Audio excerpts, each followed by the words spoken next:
안녕하세요. 또 오늘 2주 만에 이렇게 또 인사드리게 되었습니다. 지난번에는 이제 동물 재활, 특히 이제 그 중에서 이제 강아지, 고양이의 이제 재활 치료. 되게 어떻게 보면은 강아지를 아니면 고양이를 안 키우시는 분들한테는 생소할 수도 있지만, 실제 물론 재활 치료가 이제 동물병원이나 수의학 쪽에서 오랜 기간이 되지는 않았습니다. 하지만 요즘에 많이 치료를 실제로 하고 있고 아이들한테 긍정적인 효과를 보이고 있기 때문에 많이 관심을 또 가지시고 수의사 선생님들이 또 병원에서 많이 또 적용을 하고 있습니다. 지난번에는 가장 많이 사용을 하고 있는 레이저 치료에 대해서 알아봤고요. 재활 치료 중에서. 이제 오늘은 이제 사람에서 특히 많이 사용을 하고 있고, 물론 이제 동물에서도 이제 좋은 어떤 에비던스가 많이 나와 있긴 하지만, 사람들 이제 재활의학과 가면은 많이 치료하는 것 중에 하나가 요즘에 체외 충격파예요. 저도 그 팔꿈치가 엘보가 있어가지고 재활의학과를 한 3주 정도 다녔는데, 체외 충격파를 계속 해주더라고요. 체외 충격파하고 레이저하고 이온 치료를. 그래서 많이 좋아졌어요. 실제로 제가 느끼는 어떠한 그 효과도 되게 빠르게 좋아지는 걸 느꼈고, 받을 때 약간 따끔따끔하지만 그 맞고 나서의 어떠한 그 아무튼 팔꿈치의 이제 가동 범위가 많이 좋아지고 통증도 많이 감소한 걸 느꼈거든요. 그래서 실제 이제 저희 병원에서 많이 이제 활용하고 있는 아이들한테 이제 적용하고 있는 재활 치료의 한 분야 중에 한 파트 중에 체외 충격파에 대해서 오늘 말씀드릴게요. 그 전에 이제 물리치료, 이제 재활 치료 중에서 재활 치료를 이제 사용하는 여러 가지 기계들이 있을 거 아니에요? 뭐 레이저도 있고 체외 충격파도 있고 뭐 전침도 있고 아니면은 뭐 요즘에 근 자극기도 있고 실제로 이제 뭐 재활의학에서 많이 사용하고 있는 이온 치료도 있고 그리고 또 요즘에 많이 사용하는 것 중에 하나가 크라이오세라피예요. 약간 들어보신 분도 있을 거예요. 그 요즘 옛날에 뭐 헐리우드 스타가 이제 아직 뭐 체중을 감소하고 염증을 또 줄여주고 또 수명을 또 늘리기 위해서 아주 차가운 그 마이너스의 어떤 온도를 체험하는 그런 욕조 같은 데 들어가 가지고 치료를 받는 거, 머리만 나와 가지고 치료를 받는 거를 아마 인터넷에서 보신 적이 있을 거예요. 이제 그게 이제 크라이오세라피의 이제 한 분야인데 강아지도 요즘에 많이 적용을 하고 있거든요. 물리치료, 특히 재활치료에 있어서. 근데 여기서 제가 요거를 하기 전에 쉽게 이해를 하실 수 있게 아이들이 산책을 조금 좋은 효과를 보기 위해서 산책에서 부상을 예방을 하고 산책을 조금 더 아이들한테 긍정적인 어떤 근력이라든지 어떤 근육의 어떠한 강도를 높이기 위해서 산책할 때 준비 사항이 몇 가지가 있습니다. 그냥 물론 산책을 하는 것도 의미가 없진 않지만 우리 사람도 운동을 하기 전에 헬스를 하기 전에 아니면 러닝머신에 올라가기 전에 여러 가지 관절도 좀 풀고 좀 몸에 좀 열도 내고 그런 다음에 이제 본격적인 운동을 하죠. 근데 강아지들은 준비 운동해 한다고 애들이 준비 운동을 하지 않습니다. 따라서 나가기 전에 어떠한 많이 쓰는 큰 관절에 대해서는 온찜질을 조금 해주시는 게 도움이 돼요. 그러면 온찜질은 어떻게 하냐? 말 그대로 뭐 핫팩 같은 것도 도움이 되고요. 아니면은 요즘에 많이 뭐 전자레인지에 돌려서 쓸 수 있는 어떤 핫팩들이 많이 나와 있잖아요.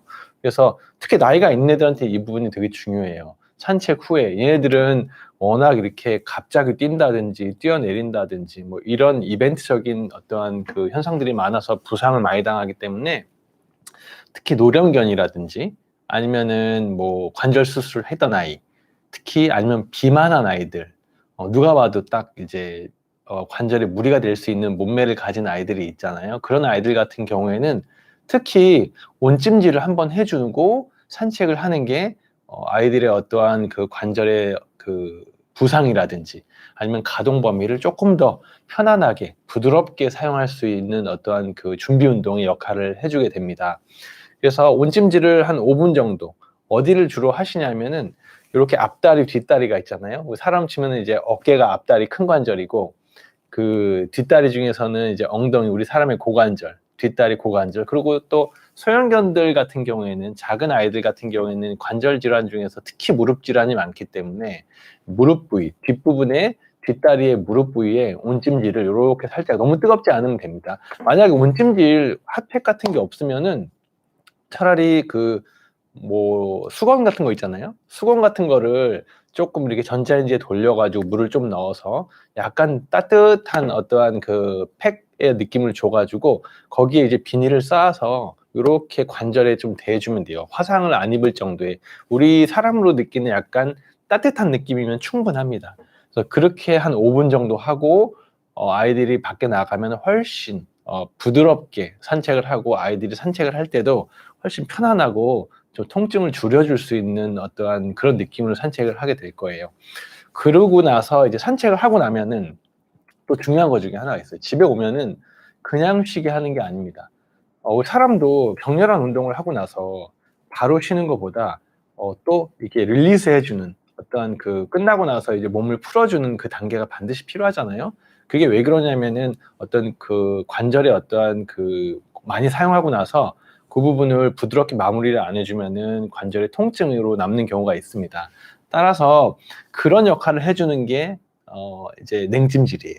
그래서 제가 오늘 하나의 팁 중에 하나가, 산책 전에, 운동 전에, 아니면 뭐 아이들이 이제 격렬한 운동을 한다든지 산책에서 뭐 공원에서 뛰어놀게 하기 전에 이제 전에 온찜질, 후에 냉찜질. 그럼 냉찜질은 어떻게 하시냐면은, 냉찜질도 마찬가지예요. 뭐 이제 시중에 파는 어떠한 냉찜질 팩을 사용을 하셔도 되고, 아니면은 뭐 우리 집에 냉장고에 얼음 많이 있잖아요. 얼음을 이렇게 깨가지고 이렇게 비닐봉지 같은데 뭐 이렇게 비닐팩 같은데 넣어가지고 이렇게 조금 이렇게 막 부셔 놓으세요. 부셔 놓으면 이렇게 좀 자잘자잘한 얼음이 되잖아요. 그 얼음 팩을 가지고 반복적으로 사용하시면 됩니다. 그래서 그 냉동실에 넣어놨다가 나갔다 오면은 수건을 하나 대주고, 요런 데 앞다리, 아니면은 아이가 특정 질병이 있는 부위가 있으면은 뒷다리 무릎이라든지, 아니면은 디스크가 있는 아이들 같은 경우에는 허리에 해주셔도 나쁘지 않아요. 따라서 제가 집에서 할 수 있는, 결국에는 홈케어가 가장 중요한 거기 때문에 어떠한 산책 전에 온찜질과 그 다음에 산책 후에 얼음 냉찜질을 해주시면은 아이들의 관절에 어떤 큰 트라우마를 예방을 할 수가 있어요. 제가 이 얘기를 한 이유가 크라이오세라피는 결국에 약간의 냉찜질의 어떤 효과를 기대를 하면서, 물론 냉찜질의 어떤 온도보다도 조금 더 과학적이고 조금 더 정교하고 집중적으로 아이들의 관절을 치료를 할 수 있는 전문 의료기기인데, 아이가 하는 거 한번 볼게요. 이 아이는 골든 리트리버 아이인데 지금 무릎에 제가 지금 분사를 하고 있죠. 이 아이는 전십자인대가 완전히 파열이 돼가지고 병원에 내원한 케이스였어요. 물론 수술을 했습니다. 수술을 했고 전십자인대가 완전 단열되면은 큰 아이들, 체중이 많이 나가는 아이들은 사람의 운동선수들처럼 너무너무 아파요. 그리고 사람의 무릎의 구조랑 강아지의 무릎의 기본적인 구조는 같지만 전십자인대가 붙어있는 종아리뼈의 어떠한 머리 쪽의 각도가 다르기 때문에 사람보다 훨씬 아파합니다. 따라서 우리 아이 보시면은 이렇게 지금 수술 후에 부종을 감소시키고 그 다음에 통증을 눌러주기 위해서 이렇게 크라이오세라피를 하고 있는 거예요. 제가 이렇게 보면은 계속 움직이면서 하고 있고, 여기에 온도가 거의 0도 가까이 떨어지거든요. 실제로 이제 이게 나오는 온도는 마이너스 70도 정도 되는데 환부, 어디 아이의 어떠한 무릎의 병변부에 병변 정도라든지 아이가 참을 수 있는 정도, 그리고 실제로 아이의 털 양이라든지 이런 거를 보고서 액정에 나와 있는 온도를 조절하면서, 지금 보면 14도 정도 되죠. 14도 정도 되고, 어떤 애들은 한 5도 정도 돼도 가만히 있는데, 물론 동상을 입거나 하진 않습니다. 하지만 거리 조절을 통해 가지고 아이들이 염증 치료를 조절을 하는 거고, 실제로 저거를 하고 나서는 통증도 많이 감소가 되고 아이들이 걷는 패턴도 많이 좋아지거든요. 그래서 특히 수술 후에 초기에 부종이나 염증을 줄여주는데 아주 탁월한 물리치료, 재활치료의 어떠한 한 패턴입니다. 지금 보시면은 빙구 누나분이 이제 질문 하나 보내주셨는데요. 많이 비싸 보이는데 얼마나 자주 해야 할까요? 물론 재활치료는 비용이 조금 들어가요. 하지만 우리가 생각하는 것만큼 그렇게 비싸진 않고요.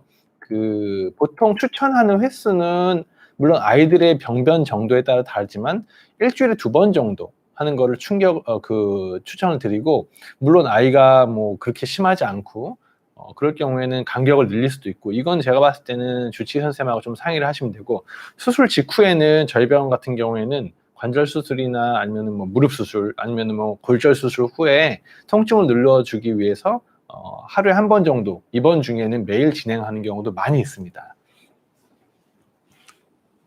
되게 재밌지 않나요? 이 동영상을 보면은. 그리고 보시면은 생각보다 아이들이 별로 안 힘들어해요. 딱 보시면은 되게 편안하게 있죠. 뭐 아이를 꽉 잡고 있는 게 아니라 저렇게 옆에서 쓰다듬어 주면서, 한 명은 수술 부위를 이렇게 계속 스캔을 해주면서 무릎의 온도를 떨어뜨려주는 또 온도를 좀 찾아가면서 거리 조절을 하면서 재활 치료를 하고 있는 영상입니다. 자, 그러면은 간단한 얘기지만 요거에 대해서 설명을 드릴게요. 이게 액화 CO2를 이제 강하게 분사하는 건데, 이제 마이너스 78도의 어떤 그런 분사의 어떤 액상 성분이라고 보시면 되는데, 이게 실제로 뭐 아주 낮은 온도까지 피부에 이제 직접적으로 접촉을 하게 되면은, 예를 들어서 2도에서 5도까지로 급격히 냉각을 시키는 거예요. 그러면은 피부도 깜짝 놀라는 그런 효과를 보이고, 여기에 어떠한 강한 충격, 더멀 쇼크라고 이렇게 표현을 하는데, 강한 온도의 충격을 입게 되면은 말 그대로 여기에 염증이나 어떠한 이거를 치료를 해야 된다는 어떤 그런 신호가 오기 때문에, 염증 치유 물질들이 좀 나오게 해줌으로 인해서 관절의 염증이나 국소의 염증을 치료하는 어떤 그런 기본적인 원리라고 보시면 되고, 이런 강력한 온도 충격, 되게 저온이잖아요. 강력한 온도 충격은 피부 신경 수용체에서 척수를 통해서 대뇌에 전달이 되고, 대뇌는 자율신경계를 통해서 신속하게 다양한 반사 반응이 생기는 거예요, 말 그대로. 그래서 자기 치유 능력을 극대화시키는 게 이 크라이오세라피의 기본적인 어떠한 원리라고 보시면 되고, 여기서 가장 보호자분들이 많이 문의하시는 것 중에 하나가, 치료 자체에 통증은 없나요? 너무 가깝게 저온으로 하면은 아이들도 통증을 느낄 수 있습니다. 하지만 그거는 수의사 선생님이 거리 조절을 하고, 아이들의 온도가 어떤 기기에 이게 나와 있기 때문에 아이들이 동상을 입거나 아니면 통증이 그렇게 심하거나 하지는 않습니다. 네, 맞아요. 쓰다듬는 사람도 되게 중요해요. 대구 랭커 분이 이제 질문해 주셨는데, 옆에서 아이를 계속 긍정적인 긍정 보상을 해주는 것도 되게 중요합니다. 어떤 아이들 같은 경우에는 아까 보이는 거랑 또 다르게 정말 싫어하는 아이들도 있을 수 있거든요. 그게 아프고 안 아프고랑 떠나서 되게 생소한 어떠한 경험을 해보지 못한 거에 대한 어떤 거부 반응을 보이는 아이들이 있기 때문에, 저런 새로운 치료를 하거나 안 해본 치료를 했을 경우에는 맛있는 걸 좀 주면서 한다든지, 아니면 보호자가 앞에 같이 하는 경우도 있고요. 아이가 좋아하는 뭐 장난감이라든지 이런 거를 가져와서 조금 같이 놀아준 다음에 진행하기도 합니다. 자, 그러면은 이런 극저온 크라이오세라피는 기존의 물리치료라든지 약물 주사요법의 어떤 치료 방법으로 큰 치료를 보지 못한 만성적인 근골격계의 어떤 치료의 케이스뿐만 아니라, 급성, 아까 제가 말씀드린 수술 직후라든지, 아니면은 인대가 심하게 손상이 됐다든지, 아니면 근육통이 너무 심하다든지, 예를 들어 근육통이나 인대의 어떤 통증은 다 가지고 있거든요. 그리고 만성적인 관절염에도 특히 도움이 되고요. 특히 크라이오세라피는 급성기에 쓰면은 아이들의 어떤 효과를 극대화시킬 수 있습니다. 따라서 이 부분은 우리 아이가 요즘에 다리를 너무 절어, 아니면은 만질 때 예민하게 반응한다든지, 대체적으로 다리를 아파하는 표현은 절뚝절뚝거리는 거죠. 체중을 바닥에 실지 못하는 그런 보행 자세를 보이거나 하면은 관절의 통증을 느끼는 어떤 염증이 생겼는지 먼저 진단을 받으시고, 약을 못 먹는 아이들은 크라이오세라피를 하면 훨씬 더 좋고요. 모든 아이들이 관절약을 다 먹을 수 있는 건 아니거든요. 왜냐하면은 뭐 신장이 안 좋다든지 간 수치가 높으면은 통증을 눌러주는 약이 오히려 그런 어떤 내과 질환이 있는 아이들한테 조금 안 좋은 영향을 미칠 수 있어요. 물론 짧게 쓰는 건 상관이 없지만 장기적으로 먹기에는 부담스러운 약들이에요. 그래서 그런 아이들 같은 경우는 이런 보존적 치료를 같이 병행하는 게 약물 농도도 줄여줄 수 있고, 아이들의 효과도 올려줄 수 있는 그런 콤비네이션 치료라고 보시면 될 것 같아요.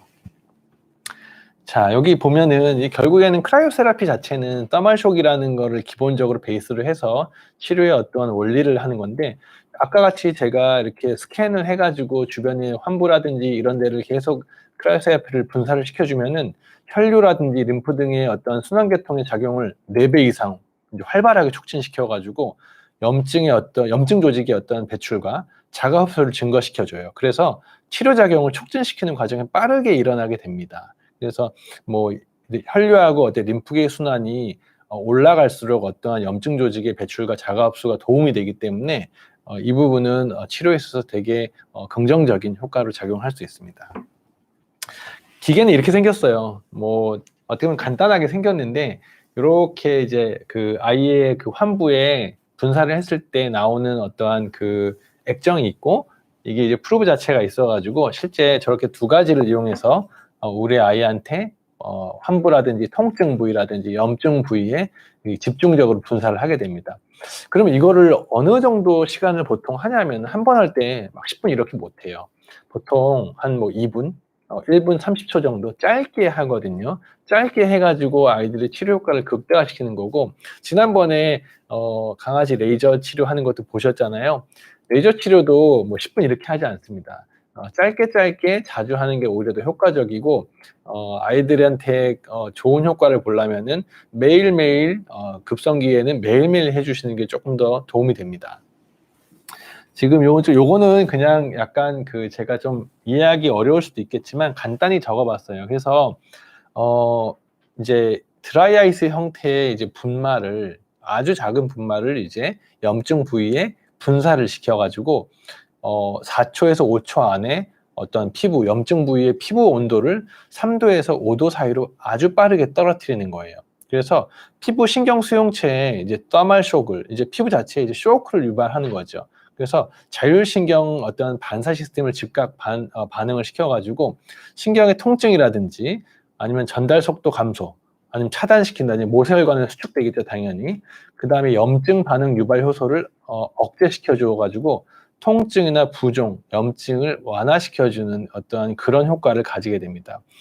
대체적으로 제일 많이 쓰는 경우는 역시 정형외과 질환이고, 뭐 통증이 있는 어떤 페인 디시스라든지 아니면은 수술 후에 특히 많이 씁니다. 그리고 물리치료라든지 재활치료의 어떤 목적으로도 많이 사용을 하고, 염증성 피부 질병이잖아요. 피부 자체에 염증이 있는 어떤 꼭 그게 근골격계가 아니더라도 피부 자체에 염증이 생겼을 때도 이 크라이오세라피를 같이 사용을 하면은 도움이 될 수 있습니다. 자, 이거는 동영상을 한번 보여드릴게요. 역시 동영상을 봐야 가장 재밌거든요. 지금 보시면은 이 아이는 무릎에 슬개골 탈구 수술을 한 아이예요. 보면은 되게 편하게 있죠. 다시 한번 보여드릴게요. 되게 짧게 끝나고 한 분이 앉고 이 무릎의 분사 부위를 이렇게 스캔을 하는 거예요. 실제 아이들이 별로 아파하지 않고 오히려 최충격파보다 조금 덜 아파하고 금방 아이들이 끝나고 그 다음에 애들이 생각보다 그 통증이 이런 게 없기 때문에 아이들이 거부 반응이 거의 없어요. 다시 한번 보여드릴게요. 그래서 이 아이는 슬개골 탈구 수술을 하고 나서 이제 보통 정상적인 보행에 가까워지려면은 2달 정도의 시간이 이제 필요하거든요. 8주 정도. 근데 이 아이는 이제 관절 염증도 심했고, 그 다음에 관절에 어떠한 만성적인 이제 퇴행성 질환을 같이 가지고 있었기 때문에 수술 후에 크라이오세라피를 일주일에 한 2번 정도 하면서 이렇게 물리치료, 재활치료를 하고 있는 아이입니다. 자, 다음에 보면 포메라이언. 요즘에 많이 키우시는 포메라이언. 귀엽죠? 이 아이도 되게 편안하겠죠. 제가 이 동영상을 보여드리는 이유는 생각보다 아이들이 힘들어하지 않다는 거예요. 되게 짧게 끝나고 보시면 이 아이 같은 경우에도 이제 무릎에 십자인대 수술을 한 케이스인데 다시 보여드릴게요. 보호자가 앞에 없어도 얘는 뭐 하는지 모를 정도로, 물론 아이들에 따라서 싫어가지고 뭐 입질을 한다든지 아니면은 거부 반응을 보이는 아이가 있지만 거의 한 80% 이상 아이들은 대부분 저렇게 가만히 있습니다. 한 손으로 안고 해도 뭐 전혀 문제가 없을 정도로 아이들의 어떠한 그 치료에 대한 순응도는 상당히 좋은 편이에요. 물론 여기서 또 중요한 것 중에 하나가 우리 사람하고 다르게 강아지나 고양이는 털이 있잖아요. 털이 있기 때문에 털이 있고 없고에 따라서 이 체표의 온도가 좀 달라질 수 있기 때문에 가급적이면 털이 없는 게 좀 효과적이에요. 하지만 이제 뭐 수술할 땐 물론 털을 밀고 하지만 수술하지 않은 아이들 같은 경우에는 털을 대부분 가지고 있기 때문에 저거보다는 조금 더 가깝게 돼서 체표 온도를 목표의 한 2도에서 5도까지 떨어뜨리는데 그 거리 조절을 하는 편입니다. 자, 다른 거 보여드릴게요. 이 아이 같은 경우에는 블랙푸들이에요. 블랙푸들인데 이 아이도 지금 보시면은 무릎에 슬개골 탈구. 푸들이 특히 푸들 중에서 색깔이 있는 푸들. 네, 제가 지난번에도 말씀드렸다시피 유색 푸들이죠. 블랙푸들, 애플 푸들, 아니면은 뭐 그레이 푸들, 뭐 아니면 다크 초코 푸들, 이렇게 유색 푸들 아이 같은 경우에는 다른 종류의 아이들보다 더 관절 질환이 훨씬 많거든요. 그래서 그런 아이들 같은 경우에는 꼭 수술을 하지 않아도 만성적인 관절의 염증이라든지 아니면 퇴행성 질환, 아니면 수술을 하고 싶어도 못하는 아이들이 있어요. 뭐 내과 질환이 너무 심하게 안 좋다든지 마취에 대한 위험 부담이 있다든지 한 아이들 같은 경우에는 이렇게 사람의 물리치료를 다니듯이 병원에 오셔가지고 정기적으로 그 국소적인 염증을 계속 눌러주고 통증을 줄여줘서 아이들의 어떤 삶의 퀄리티를 올려주는 그런 치료로 보존적 치료를 가는 경우도 많이 있습니다. 이 아이 같은 경우는 슬개골 내측 탈구 수술 3기였거든요. 수술하고 나서 이제 잘 걷는데 잘 걸어도 보호자는 이제 관절염이 심한 걸 알고 있기 때문에, 그리고 또 문제는 뭐냐면 얘네들은 잘 걸어도 언제든지 이벤트가 생길 수가 있죠. 그리고 사람은 수술하고 나서 내가 관절염이 너무 심했으니까 이제 조심해서 걸어야지 하는데 얘네들은 그러지 않아요. 다리가 좀 튼튼해지고 하면 더 뛰려고 하거든요. 그러다가 오히려 관절의 통증이 다시 재발되기도 하고 여러 가지 이벤트가 많이 생기기 때문에 어떤 그런 걸 평소에 최소화시켜 주는 것이 가장 중요합니다. 네, 블랙푸들 맞습니다. 자, 이 아이는 한번 볼게요. 이 아이 같은 경우에도 지금 보면은 얘는 조금 싫어하게 보일 수도 있겠지만 그래도 대체적으로 잘하고 있어요. 얘는 왼쪽 무릎을 수술한 아이였어요. 왼쪽 무릎을 수술한 아이였는데 어떤 아이들은 저게 이제 그 환부에 이렇게 이렇게 분사를 했을 경우에 좀 통증을 느끼는 아이들이 있거든요. 그럴 경우에는 그 환부 주변으로 근육이라든지 어떤 연부 조직을 크라이오세라피를 분사를 해주는 경우가 많이 있어요. 그 정도만 돼도 실제로 도움이 많이 됩니다. 왜냐하면 수술 초기에는 환부에 대해서 조금 민감하게 반응을 하기 때문에 그 주변에 그 환부를, 특히 관절을 움직여주는 인대라든지 근육이라든지 요런 그 특히 이제 뭐 피부층 밑에 어떠한 그 피하 조직의 어떠한 온도만 좀 떨어뜨려도 아이들의 어떤 통증 감소에 많이 도움이 될 수 있습니다. 자, 이 아이 같은 경우에는 종류가 폼스키예요. 폼스키. 그 이제 약간 드문 품종이긴 하지만 귀엽죠. 사이즈도 작고. 다시 한번 보여드릴게요. 이 아이는 마찬가지로 무릎 수술을 한 아이였어요. 특히 이제 십자인대가 완전 단열된 아이였거든요. 그래서 실제로 보행도 너무너무 힘들어했고 결국엔 수술을 하고 이제 재활을 한 케이스지만 이제 실제 수술 중에 관절을 봤을 때 관절염도 너무너무 심했고 나이도 어리긴 하지만 나이가 어려도 무릎에 탈구가 너무 강하게 있었기 때문에 관절 손상이, 뼈의 어떤 손상이 구조적으로 되게 심했어요. 그래가지고 그 무릎에 물도 많이 차 있었고 그래서 실제 근육량도 많이 빠져 있었습니다. 특히 이런 아이들 같은 경우에는 집중적인 물리치료가 더 중요해요. 수술 후에. 물론 수술을 잘하는 게 1차적이지만 이제 사람하고 다르게 사람은 큰 수술을 하고 나면은 내가 뭔가 불편한 거에 대해서 디테일하게 이야기를 하죠. 강아지들은 잘 걸으면 완치되는 줄 아세요. 하지만 실제로 그렇지 않습니다. 우리 사람도 수술을 하고 나면은 뭔가 정상적인 어떠한 환부보다는 뭔가 민감해지고 그 피부가 어느 정도 완전히 내가 이상하게 느끼지 않을 정도까지가 되려면은 꽤 많은 시간이 필요해요. 물론 구조적으로 문제가 없다고 하더라도. 강아지도 마찬가지예요. 잘 걷는 것처럼 보여도 아이들이 어떤 피부층이라든지 피하직이라든지 아니면 인대라든지 이런 자잘자잘한 관절을 움직여주는 어떠한 그 소프트웨어들이 완벽하게 좋아지려면 꽤 많은 시간이 필요한데, 그 시간까지 꼼꼼하게 재활 치료를 해주는 게 아이들의 어떤 삶의 퀄리티를 되게 올려줍니다. 특히 나이가 들어서 그 부분은 더 중요해요. 어릴 때는 좀 덜하긴 하지만. 따라서 이렇게 어릴 때 특히 큰 수술을 하는 아이들 같은 경우에는 결국에는 정상적인 아이들도 나이가 들면은 퇴행성 질환이 생기죠.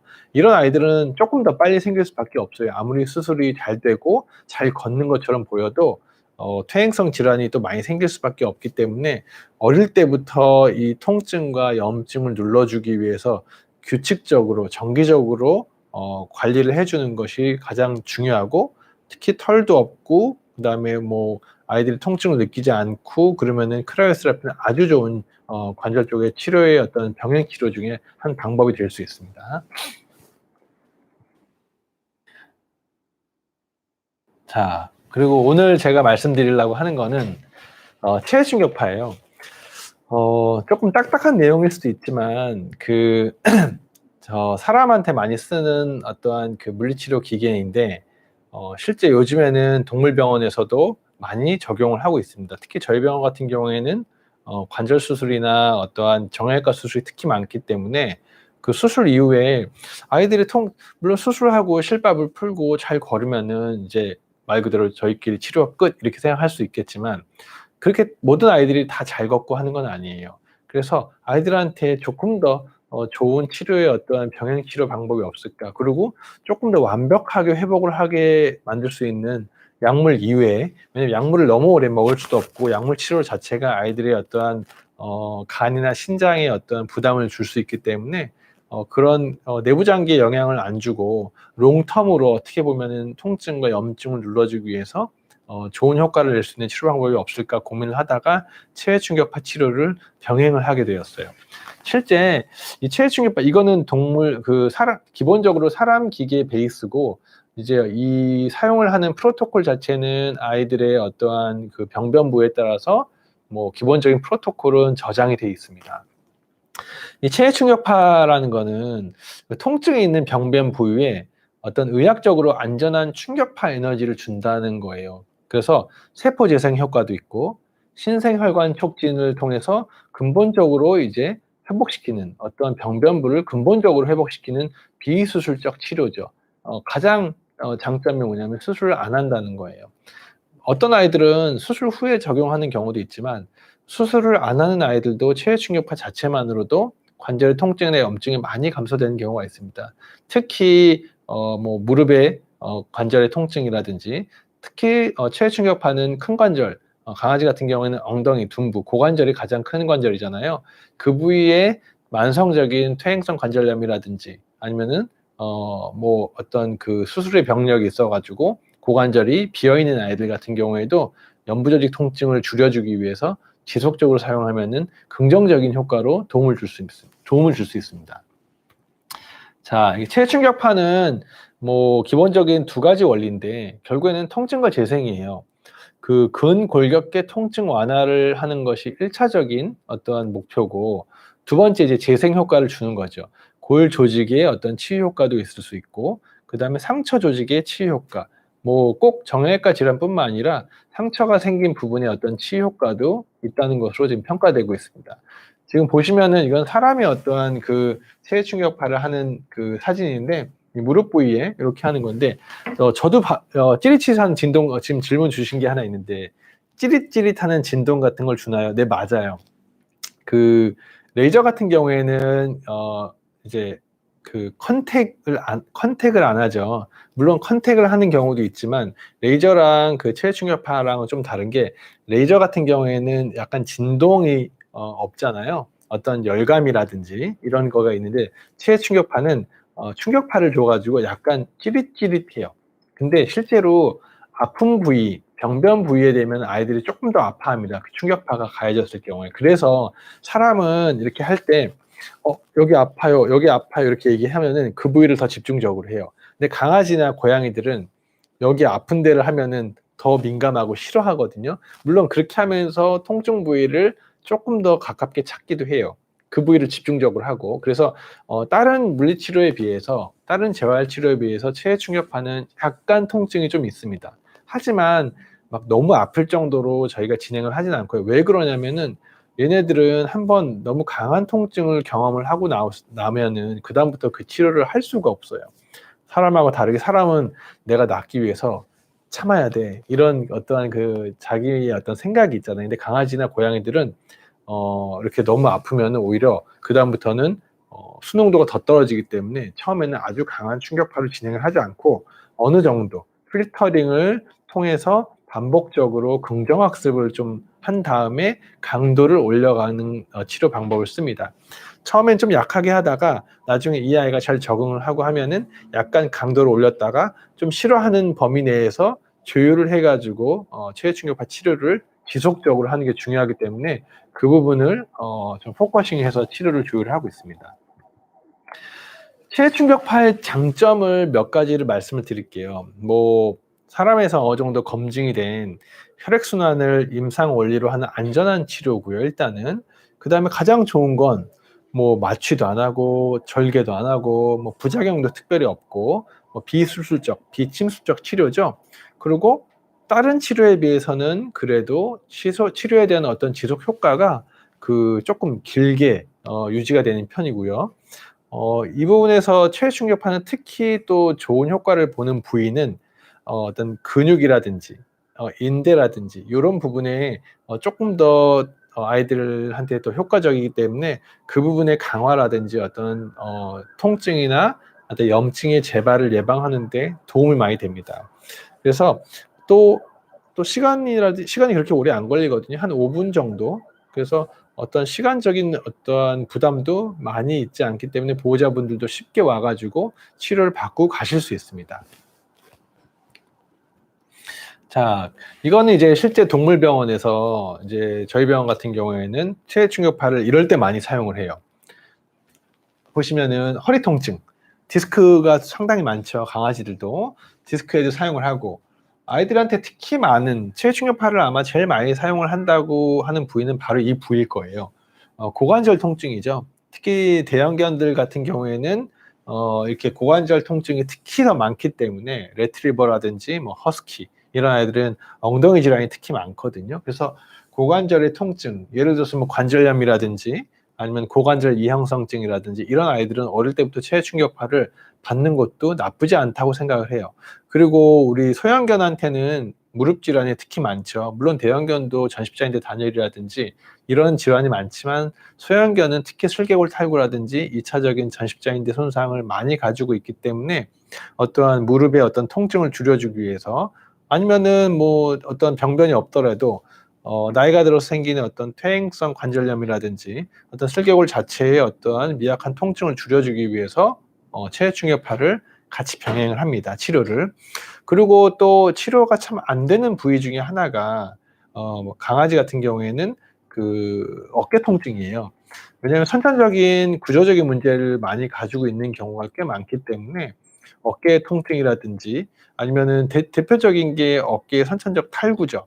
그래서 선천적인 어깨에 탈구를 가지고 있는 아이들은 상당히 보행할 때 많이 아파해요. 그리고 수술을 해도 좀 치료 효과가 좀 떨어지는 편이에요. 그래서 그 부위의 통증을 줄여주는 여러 가지 방법을 고안을 하고 하지만 제 경험으로 봤을 때는 체해 충격파라든지 이런 치료가 가장 효과가 좋은 것 같습니다. 킹레아 보호자분이 질문 하나를 주셨는데 오늘 접종을 하셨나 봐요. 슬개골 탈구 1기 진단을 받고 왔대요. 포메라니안. 슬개골 탈구 1기 정도면은 아직 다리를 아파하거나 절거나 하진 않을 것 같아요. 하지만 아직 어린 나이인 것 같고 그다음에 포메라니안은 압도적으로 많죠. 슬개골 탈구 질환이. 그리고 빠른 시간 안에 이제 진행이 되는 경우가 많기 때문에 정기적으로 촉진을 꼭 해보시고 엑스레이 상으로 내측 탈구나 외측 탈구가 기수가 올라가면은 물리치료나 재활치료를 조기에 병행을 해준다든지, 아니면은 그 부위가 꼭 수술이 필요한 어떤 가이드라인이 기수에 들어오면은 수술을 구조적으로 빨리 해주시고 물리치료를 병행해 주시는 게 아예 관절을 좀 오래 건강하게 가지고 가는데 아주 도움이 많이 됩니다. 그 다음에 체해 충격파의 어떤 치료법이라든지 어떤 그 적응증 중에 두 축은 바로 통증이고 재생이거든요. 그래서 통증이라고 하면은 아까 말씀드린 슬개골 탈구라든지 건의 염증, 뭐 인대 손상. 그다음에 재생 쪽은 결국에는 뭐 어떤 골저직의 치유죠. 골절 이후에 어떤 치료의 어떠한 회복 속도를 좀 올리고 통증을 올려주기 위해서 이제 체해 충격파를 병행을 하기도 하고요. 상처 치유에도 도움이 될 수 있어요. 예를 들어서 만성적인 피부염이라든지 아니면은 화상을 입은 아이들 같은 경우한테도 체해 충격파를 적용을 하면은 긍정적인 효과를 볼 수 있습니다. 자, 그리고 또 적용할 수 있는 범위 중에 하나가, 물론 많이 적용을 하지는 않아요. 이렇게 발목 관절 같은 경우에도 아이들이 이제 통증을 많이 느낄 수 있는 부위거든요. 왜냐하면은 아이들이 체중이 많이 늘어나고 뚱뚱해지기 시작하면은 애들이 보행 자세도 조금 약간 변형이 와요. 자기가 편한 자세로 자꾸 이렇게 안짱다리가 된다든지, 원래는 이렇게 걸어야 되는데 몸무게가 많이 나가거나 아니면은 뒷다리가 부실한 아이들은 체중을 앞에다 자꾸 싣거든요. 그러면서 이제 어깨도, 그러니까 팔꿈치도 밖으로 돌아가고 이러면서 이 정상적인 체중이 잘 못 실리면서 불안정하게 실리면서 통증을 느끼는 경우가 많이 있습니다. 그런 어떤 퇴행성 질환이나 관절의 불안정성으로 인한 통증을 가지고 있는 아이한테도 체해 충격파를 쓰면은 도움이 될 수 있거든요. 자, 이거는 하는 걸 볼게요. 이 아이는 비숑 아이고 8살이에요. 귀엽죠? 동안이고. 이 아이 같은 경우에는 엑스레이 상으로 탈구도 없고, 그 다음에 뭐 만졌을 때 특별히 아파하거나 이런 것도 없고, 좀 다시 보여드릴게요. 되게 편안하게 있죠. 근데 주 증상은 뭐였냐면은 걸을 때 앞다리가 뭔가 불안정하게 걷는데요. 그러니까 불안정하게 걷는다는 거는 딱딱딱딱 규칙적으로 걸어야 되는데 뭔가 절뚝거리는 느낌으로 걷는 거예요. 그래서 엑스레이를 찍어 봤는데 특별한 탈구나 이런 건 없는데, 아기가 나이를 고려하고 했을 때 엑스레이 상으로 퇴행성 관절염 소견이 있었어요.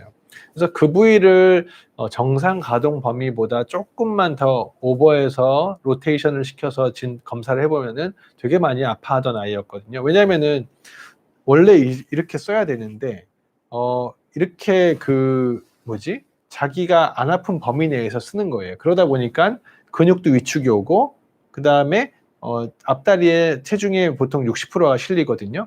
그러니까 한쪽 다리에 한 30% 정도 실리는 거죠. 이쪽 다리에 완벽하게 체중이 30%가 못 실리니까 또 반대쪽에 관절에 체중을 나눠 실게 되면서 부담이 되는 그런 악순환이었죠. 그래서 이 아이 같은 경우에는 결국에는 만성적인 퇴행성 관절염을 관리를 하고 관절염의 어떠한 통증 부위를 줄여주기 위해서 체해 충격파를 적용을 하게 되었어요. 보시면은 다시 한번 보여드릴게요.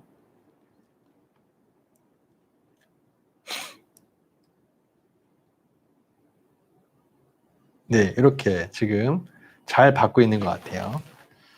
자, 이 아이 같은 경우에는 그 말티즈 아이인데 경추 쪽에 통증이 있어가지고 내원을 한 케이스였어요.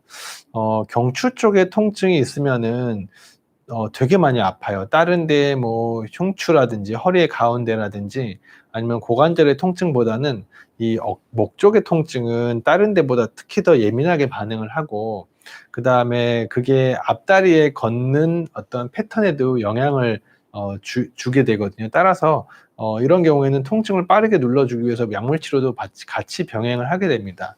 이 아이 같은 경우에는 나이가 좀 있는 아이고 또 심장병이 있고, 그 다음에 콩팥도 그렇게 건강하지 않은 아이였기 때문에 진통제를 좀 강하게 쓰기엔 좀 부담스러운 아이였어요. 그래서 체외 충격파랑 레이저 치료를 같이 병행을 하게 되었고, 한 8주 정도, 일주일에 한 2번 정도 하고 나서 많이 좋아졌고, 그 뒤로는 이제 약물은 보통 한 초기에 통증이 있는 한 2주 정도 쓰고, 그 뒤에부터는 이렇게 체외 충격파를 통한 물리치료만 진행을 하게 되었습니다. 지금도 이 보호자는 정상 보행을 해도 이제 아이가 아프지 않기를, 아픈 간격을 최대한 좀 늘려주기 위해서 이렇게 그 물리치료를 정기적으로 하러 오시는 보호자예요. 이 아이 같은 경우에는 치아와인데, 얘는 조금 표정을 보면 좀 겁이 많아 보이죠. 하지만 그래도 잘 받는 아이였어요.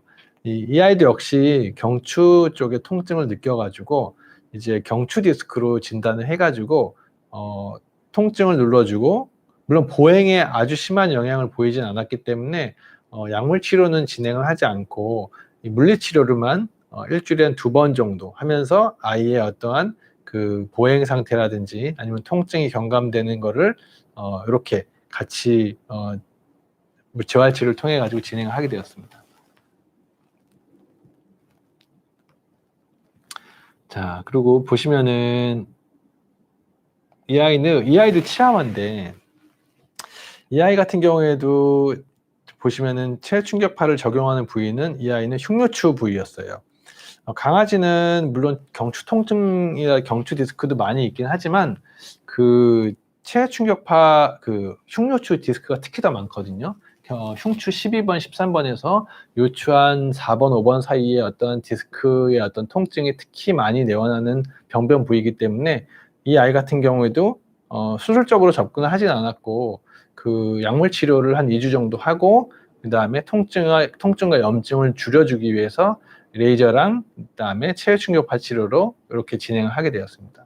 그렇게 아이가 힘들어 하진 않죠. 보통 체외 충격파를 할 때는 작은 아이들 같은 경우에는 이렇게 그 책상 같은 데 올려놓고 좀 편안하게 있게 한 다음에 뒤에서 살짝 대고, 뭐 아이들에 따라서 조금 이렇게 따끔거릴 때는 싫어하는 경우도 있지만, 대체적으로 아이들이 그 정도까지 거부 반응을 보이는 강도로 올리거나 하지는 않습니다. 왜냐하면 아까 말씀드린 것처럼 약간 긍정적인 그 학습의 어떤 각인이 좀 돼야 되는 부분도 있기 때문에 처음부터 강하게 하고 있지는 않습니다.